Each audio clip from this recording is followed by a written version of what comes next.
नमस्कार दोस्तों, चलिए जानते हैं राजस्थान की फटाफट 25 बड़ी खबरों को सिर्फ 10 मिनट में। लेकिन उससे पहले आप यह वीडियो किस जगह से देख रहे हैं हमें कमेंट में जरूर बताएं। राजस्थान में किसानों को अब जैविक उत्पादों के लिए नया मौका मिला है। राज्य सरकार ने कृषि ज्ञान धारा 2.0 कार्यक्रम के तहत ऑर्गेनिक फूड मार्केट का शुभारंभ किया है। इससे किसानों को उनके जैविक उत्पादों का बेहतर दाम मिलेगा और उपभोक्ताओं को शुद्ध खाद्य सामग्री उपलब्ध होगी। इस पहल से प्रदेश में जैविक खेती को बड़ा प्रोत्साहन मिलने की उम्मीद है। राजस्थान में रब्बी की बुवाई इस समय जोरों पर चल रही है। किसान सुपर उर्वरक का इस्तेमाल कर रहे हैं, जिससे पैदावार बढ़ने की उम्मीद जताई जा रही है। कृषि विशेषज्ञों के अनुसार इस उर्वरक से मिट्टी की उर्वरता में भी सुधार होगा। सरकार ने बीज और खाद की आपूर्ति के लिए सभी मंडलों को पर्याप्त स्टॉक रखने के निर्देश दिए हैं। दीपावली से पहले बांसवाड़ा के लोगों के लिए बड़ी सौगात मिली है। नीमच बांसवाड़ा दाहोद रेल लाइन के फाइनल लोकेशन सर्वे को मंजूरी दे दी गई है। इससे क्षेत्र में रेल कनेक्टिविटी बेहतर होगी और व्यापार को नई दिशा मिलेगी। रेल परियोजना पूरी होने के बाद बांसवाड़ा से गुजरने वाली मालगाड़ियों और यात्रियों दोनों को सुविधा होगी। रेल मंत्री अश्विनी वैष्णव ने राजस्थान में 100 करोड़ रुपए की विकास परियोजनाओं का लोकार्पण किया है। इस दौरान उन्होंने सांगानेरी प्रिंट कंबल कवर की पायलट परियोजना भी शुरू की। उन्होंने कहा कि रेलवे अब मेक इन इंडिया की दिशा में तेजी से काम कर रहा है और यात्रियों को आधुनिक सुविधाएं दी जा रही हैं। स्वदेशी वंदे भारत ट्रेन को लेकर रेल मंत्री अश्विनी वैष्णव ने कहा कि गिलास का पानी तो नहीं हिला, लेकिन दुनिया जरूर हिल गई। उनका यह बयान भारतीय तकनीक पर विश्वास का संदेश देता है। उन्होंने कहा कि यह ट्रेन देश की इंजीनियरिंग क्षमता का प्रमाण है, जिसे पूरी तरह स्वदेशी तकनीक से बनाया गया है। दीपावली पर्व के दौरान शहर की यातायात व्यवस्था में बड़ा बदलाव किया गया है। पुलिस प्रशासन ने भारी वाहनों की एंट्री सीमित कर दी है और बाजारों के आसपास ट्रैफिक डाइवर्ट किया गया है। लोगों से अपील की गई है कि वे वैकल्पिक मार्गों का उपयोग करें और यातायात नियमों का पालन करें, ताकि भीड़ भाड़ से बचा जा सके। जयपुर नगर निगम दीपावली से पहले सड़कों की मरम्मत में जुटा हुआ है, लेकिन अब तक केवल 50% काम ही पूरा हो सका है। बाकी सड़कों की हालत अब भी खराब है, जिससे लोगों को परेशानी हो रही है। निगम का कहना है कि बारिश और बजट की दिक्कतों के कारण काम में देरी हुई, पर जल्द पूरा कर लिया जाएगा। राजस्थान हाईकोर्ट ने राज्य सरकार को फटकार लगाई है। अदालत ने पूछा कि 5 लाख रुपए में स्कूलों की मरम्मत कैसे संभव है। अदालत ने यह टिप्पणी सरकारी स्कूलों की खराब स्थिति पर सुनवाई के दौरान की। कोर्ट ने सरकार से कहा कि बच्चों की शिक्षा पर समझौता नहीं होना चाहिए और स्कूलों की हालत सुधारी जाए। अलवर जिले में एक बड़ी कार्रवाई करते हुए पुलिस ने अंतर्राष्ट्रीय मोबाइल चोरी गिरोह का पर्दाफाश किया है। यह गिरोह फ्लिपकार्ट ट्रकों से महंगे मोबाइल चोरी करता था। पुलिस ने 7 आरोपियों को गिरफ्तार कर 108 मोबाइल फोन बरामद किए हैं। यह गैंग देश के कई राज्यों में सक्रिय था और विदेशी नेटवर्क से जुड़ा हुआ था। शेखावाटी में सर्दी ने दस्तक दे दी है। सीकर में तापमान घटकर 13.6 डिग्री सेल्सियस तक पहुंच गया है। लोगों ने सुबह सुबह ठंडी हवाओं का एहसास किया और बाजारों में ऊनी कपड़ों की मांग बढ़ने लगी है। मौसम विभाग ने कहा है कि अगले कुछ दिनों में न्यूनतम तापमान और गिर सकता है। भीलवाड़ा में रियायती आवासीय भूखंड की लॉटरी में हंगामा मच गया। एसटी कोटे में नामों को लेकर विवाद हो गया और माहौल तनावपूर्ण बन गया। मौके पर मंत्री की मौजूदगी में ही बहस और नारेबाजी हुई। पुलिस को हालात संभालने के लिए हस्तक्षेप करना पड़ा। अब प्रशासन मामले की जांच कर रहा है। जयपुर की नेहा यादव ने बिना कोचिंग के राजस्थान प्रशासनिक सेवा परीक्षा पास कर मिसाल पेश की है। उन्होंने दूसरे प्रयास में 376वीं रैंक हासिल की है। नेहा ने बताया कि सेल्फ स्टडी और आत्मविश्वास ही सफलता की कुंजी है। उनका कहना है कि मेहनत और धैर्य से हर मंजिल हासिल की जा सकती है।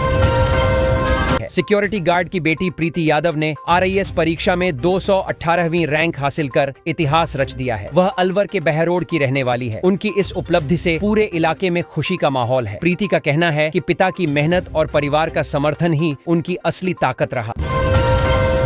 राजस्थान में 5 बीघा सरकारी भूमि को अतिक्रमण से मुक्त कराया गया है। प्रशासन ने यह कार्रवाई लंबे समय से चल रही शिकायतों के बाद की। अधिकारियों ने कहा कि अब इस भूमि पर कोई भी गैरकानूनी निर्माण नहीं रहेगा। स्थानीय लोगों ने प्रशासन की इस सख्ती की सराहना की है।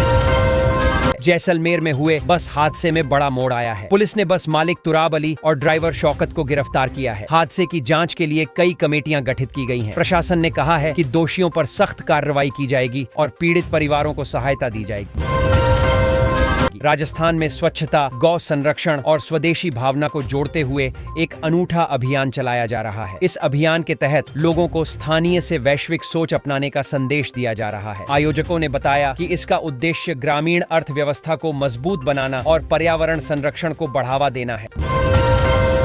बीकानेर में बीएसएफ गोल्फर्स टूर्नामेंट की शुरुआत हो गई है। इस प्रतियोगिता में देश भर से बीएसएफ के अधिकारी और गोल्फ खिलाड़ी पहुंचे हैं। आयोजन स्थल पर सुरक्षा के कड़े इंतजाम किए गए हैं। टूर्नामेंट का उद्देश्य खेल भावना को बढ़ावा देना और अधिकारियों में तनाव मुक्त माहौल बनाना है। राजस्थान में खेलो इंडिया विश्वविद्यालय खेलों की तैयारियां जोरों पर हैं। यह आयोजन 24 नवंबर से शुरू होगा। राज्य सरकार ने सभी विश्वविद्यालयों को सुविधाएं बढ़ाने के निर्देश दिए हैं। खेल मंत्री ने कहा कि इस आयोजन से युवाओं में खेल के प्रति रुचि बढ़ेगी और राज्य की प्रतिभाएं राष्ट्रीय स्तर पर पहचान बनाएंगी। स्काउट गाइड शिविर में अंतर्राष्ट्रीय हाथ धुलाई दिवस मनाया गया। बच्चों को स्वच्छता और स्वास्थ्य के महत्व के बारे में बताया गया। प्रशिक्षकों ने कहा कि हाथों की सफाई बीमारियों से बचाव का सबसे सरल तरीका है। शिविर में बच्चों ने पोस्टर बनाकर जागरूकता संदेश भी दिए। अंतर्राष्ट्रीय ई वेस्ट दिवस के मौके पर कार्यशाला आयोजित की गई। इसमें इलेक्ट्रॉनिक कचरे के पर्यावरणीय प्रभावों पर चर्चा हुई। विशेषज्ञों ने बताया कि ई वेस्ट को रिसाइकल करना समय की जरूरत है। कार्यशाला में स्कूलों के छात्रों ने भी भाग लिया और पर्यावरण संरक्षण की शपथ ली। राजस्थान के वरिष्ठ पत्रकार और पीटीआई भाषा सेवा से जुड़े रहे यश गोयल का निधन हो गया है। उनके निधन से मीडिया जगत में शोक की लहर है। सहकर्मियों ने उन्हें निडर और ईमानदार पत्रकार बताया। जयपुर प्रेस क्लब में उन्हें श्रद्धांजलि दी गई और 2 मिनट का मौन रखा गया। राजस्थान में टेरिटोरियल आर्मी भर्ती का स्टेट वाइज शेड्यूल जारी कर दिया गया है। उम्मीदवार अब अपने राज्य के अनुसार जरूरी तारीखें देख सकते हैं। भर्ती प्रक्रिया में शारीरिक परीक्षा, लिखित टेस्ट और इंटरव्यू शामिल होंगे। उम्मीदवारों को सलाह दी गई है कि वे आधिकारिक वेबसाइट पर निर्देश ध्यान से पढ़ें। राजस्थान में 150 यूनिट प्रतिमाह मुफ्त बिजली योजना के लिए पोर्टल लॉन्च हो गया है। पहले ही दिन हजारों लोगों ने रजिस्ट्रेशन कराया। सरकार का कहना है कि इससे लाखों परिवारों को राहत मिलेगी। इस योजना के तहत पात्र उपभोक्ताओं को हर महीने तय सीमा तक मुफ्त बिजली मिलेगी ताकि घरेलू खर्च कम हो सके और आम जनता को आर्थिक सहयोग मिल पाए। राजस्थान सरकार ने पर्यटन को बढ़ावा देने के लिए नया कदम उठाया है। अब राज्य सरकार उन लोगों को 1 लाख रुपए का अनुदान देगी जो यहाँ घूमने आएंगे। ये राशि सीधे बैंक खाते में ट्रांसफर होगी। इससे पर्यटन उद्योग को बढ़ावा मिलेगा और स्थानीय रोजगार को भी मजबूती मिलेगी। सरकार का उद्देश्य राज्य की सांस्कृतिक पहचान को राष्ट्रीय और अंतर्राष्ट्रीय स्तर पर प्रमोट करना है। राजस्थान में दीपावली से पहले सरकारी कर्मचारियों को बड़ी सौगात मिली है। सरकार ने डीए में वृद्धि की घोषणा कर दी है और कर्मचारियों को 6,774 रुपए बोनस भी मिलेगा। कर्मचारियों में इस फैसले से खुशी का माहौल है। यह निर्णय दीपावली बोनस के साथ साथ उनकी आय में वृद्धि करेगा। सरकार का यह कदम कर्मचारियों के मनोबल को बढ़ाने की दिशा में अहम माना जा रहा है। लखपति दीदी अभियान के तहत राजस्थान की महिलाएं अब आर्थिक रूप से आत्मनिर्भर बन रही हैं। केंद्रीय मंत्री अर्जुन राम मेघवाल ने कहा कि इस अभियान से महिलाओं ने नई मिसाल कायम की है। वे छोटे व्यवसायों के जरिए अपनी पहचान बना रही हैं। सरकार इस योजना को और विस्तार देने की तैयारी में है ताकि ग्रामीण महिलाएं भी आत्मनिर्भर बन सकें और समाज में अपनी भूमिका मजबूत कर सकें। राजस्थान के अस्पतालों का ढांचा अब आधुनिक रूप लेने जा रहा है। राज्य के एक बड़े अस्पताल के लिए 191 करोड़ रुपए मंजूर हुए हैं। अस्पताल की छत पर हेलीपैड भी बनेगा। इससे आपात स्थिति में मरीजों को तुरंत लाने ले जाने में आसानी होगी। स्वास्थ्य विभाग का कहना है कि इससे चिकित्सा सुविधाओं में बड़ा सुधार आएगा और मरीजों को राहत मिलेगी। राजस्थान के इस खास चावल की खुशबू अब विदेशों में भी फैल चुकी है। विदेशी खरीदार इस चावल के दीवाने हो चुके हैं। किसानों को इससे अच्छा मुनाफा मिल रहा है और निर्यात के जरिए राज्य की अर्थव्यवस्था को भी मजबूती मिल रही है। कृषि विभाग का कहना है कि अब इस चावल की ब्रांडिंग और पैकेजिंग पर भी काम चल रहा है ताकि इसे और वैश्विक पहचान मिल सके। जेडीए में अब पूरी प्रक्रिया एंड टू एंड ऑनलाइन हो गई है। अब विज्ञप्ति जारी करने से लेकर आपत्तियां दर्ज करने तक सब कुछ डिजिटल होगा। इससे पारदर्शिता बढ़ेगी और लोगों को बार बार ऑफिस जाने की जरूरत नहीं पड़ेगी। जयपुर विकास प्राधिकरण का कहना है कि यह बदलाव प्रशासनिक प्रक्रियाओं को तेज और आसान बनाएगा, जिससे नागरिकों को सीधी सुविधा मिलेगी। जयपुर में केंद्रीय मंत्री अमित शाह का दौरा बेहद खास रहने वाला है। वे 9,300 करोड़ रुपए के विकास कार्यों की सौगात देने वाले हैं। इसमें सड़क, जल और शहरी विकास परियोजनाएं शामिल हैं। सरकार का कहना है कि इन योजनाओं से राज्य के बुनियादी ढांचे में बड़ा बदलाव आएगा और आम जनता को सीधा लाभ मिलेगा। जयपुर में तैयारियां जोरों पर हैं। राजस्थान में ठंडी हवाओं ने सर्दी का असर बढ़ा दिया है। खासकर शेखावाटी में तापमान 14 डिग्री सेल्सियस तक पहुंच गया है। लोगों ने अब गर्म कपड़े निकालने शुरू कर दिए हैं। मौसम विभाग ने कहा है कि आने वाले दिनों में रातें और ठंडी हो सकती हैं। खेतों में ओस गिरने से रब्बी की फसलों पर भी असर पड़ने की संभावना जताई जा रही है। राजस्थान में स्कूली छात्रों के लिए खुशखबरी आई है। आज से मिड टर्म अवकाश शुरू हो गया है। स्कूलों में छुट्टियों का माहौल है और बच्चे उत्साहित हैं। माता पिता ने भी इस अवसर पर परिवार संग घूमने की योजनाएं बनाई हैं। शिक्षा विभाग ने बताया कि अवकाश के बाद स्कूल तय तारीख को फिर से खुल जाएंगे और परीक्षाओं की तैयारी शुरू हो। राजस्थान में उपभोक्ता मामले विभाग ने बड़ी कार्रवाई की है। विभाग ने 72 व्यापारिक प्रतिष्ठानों पर 1,86,500 रुपए का जुर्माना लगाया है। यह कार्रवाई उपभोक्ता अधिकारों के उल्लंघन और गलत मूल्य वसूलने के मामलों में की गई है। अधिकारियों का कहना है कि यह अभियान आगे भी जारी रहेगा ताकि उपभोक्ताओं के हित सुरक्षित रहे। जयपुर में नए आपराधिक कानूनों पर प्रदर्शनी का उद्घाटन किया गया है। इस प्रदर्शनी में आम लोगों को इन कानूनों की जानकारी दी जा रही है ताकि वे अपने अधिकारों और कर्तव्यों को समझ सकें। विशेषज्ञों का कहना है कि ऐसे कार्यक्रम नागरिक जागरूकता बढ़ाने में मददगार साबित होते हैं और न्याय व्यवस्था में जनता की भागीदारी को बढ़ावा देते हैं। दीपावली पर बढ़ती भीड़ को देखते हुए जयपुर के गोविंद देव मंदिर में झांकियों के समय में बदलाव किया गया है। मंदिर प्रशासन ने कहा कि यह निर्णय भक्तों की सुरक्षा और सुविधा के लिए लिया गया है। अब दर्शन व्यवस्था नए समय के अनुसार होगी ताकि भीड़ नियंत्रण और अनुशासन बनाए रखा जा सके। भक्तों को नई समय सारणी की जानकारी दी जा रही है। अंता विधानसभा सीट पर कांग्रेस प्रत्याशी प्रमोद जैन भाया ने नामांकन दाखिल कर चुनावी बिगुल बजा दिया है। वे पहले भी कई बार चुनावी मैदान में उतर चुके हैं। समर्थकों ने उत्साहपूर्वक उनका स्वागत किया। पार्टी का दावा है कि इस बार जनता के बीच उनका जनाधार और मजबूत हुआ है। स्थानीय कार्यकर्ताओं में भी जोश देखने को मिल रहा है।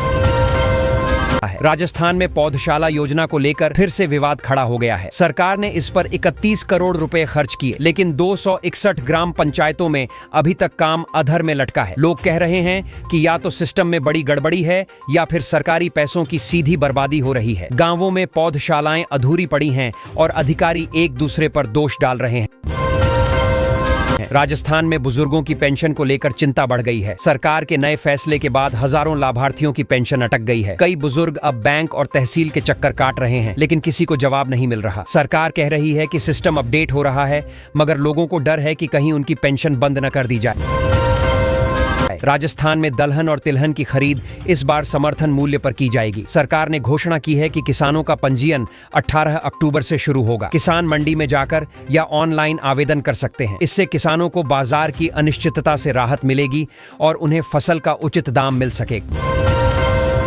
राजस्थान सरकार ने जयपुर, जोधपुर और कोटा में नए नगर निगम बनाने का बड़ा कदम उठाया है। इसका मकसद इन शहरों में प्रशासनिक जिम्मेदारियों को बांटना और विकास को तेज करना है। हालांकि विपक्ष का कहना है कि यह कदम राजनीतिक लाभ के लिए उठाया गया है, जबकि सरकार इसे जनहित में जरूरी बता रही है।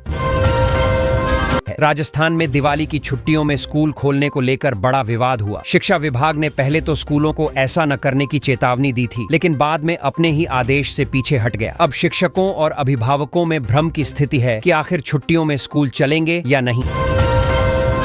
राजस्थान में दीपावली से पहले स्कूलों की सूरत बदलने का अभियान शुरू हुआ है। शिक्षा विभाग ने स्कूलों की मरम्मत, रंगाई पुताई और साफ सफाई के निर्देश दिए हैं, लेकिन कई शिक्षकों का कहना है कि समय बहुत कम है और दबाव इतना बढ़ गया है कि पढ़ाई प्रभावित हो रही है। विभाग का दावा है कि यह काम बच्चों के हित में किया जा रहा है।